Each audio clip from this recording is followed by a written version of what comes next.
zerbait azpimarratu nahi duelako. Naiz eta neska 10 bat urte gazteagoa izan, helduagoa da, gizona baino berez, ezta.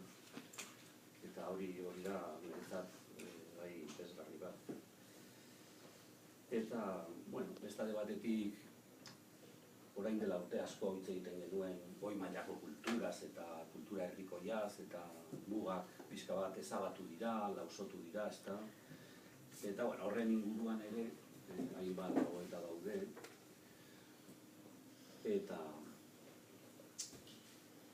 bueno, kirola ere agertzen da, adibidez, oso nik neu ere oso txirrindularitza zalea naiz, esan behar dut, jende askoren ustez kirola ez da literarioa, eta proposatu dut horregatik, ezta? Edo agertzen baldin bada pintura ere, beraz, nire pertsonaiak kulturaz hitz egiten dute, beti, sentitzen dut, agian batzuei itzai gustatuko. Nire ustez, pelikuletan eta nobeletan jende gutxiegik hitz egiten du gutxiegi kulturaz, ezta? Badirudi, jende guztien kultua da, baina jende kultu asko dago. Eta, bueno, Woody Allenen pelikuletan ordea, maizago agertzen da, ezta?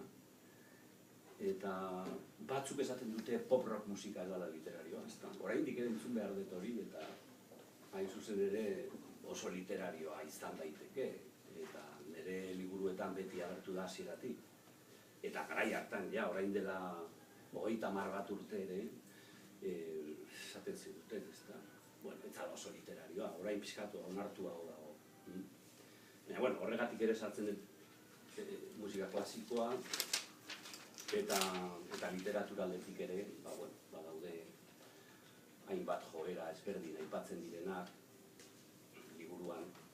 Orduan, irakurle batzuk, jende gutxik irakurri du orain arte, baina batzuk esaten didate musika pop gehiegi dagola, edo txirrindularitza edo kirol gehiegi dagola, ezta? Zaharragoak izaten dira horiek. Segurazki gazteagoak esango dute musika klasiko gehiegi dagola, eta pintura gehiegi dagola.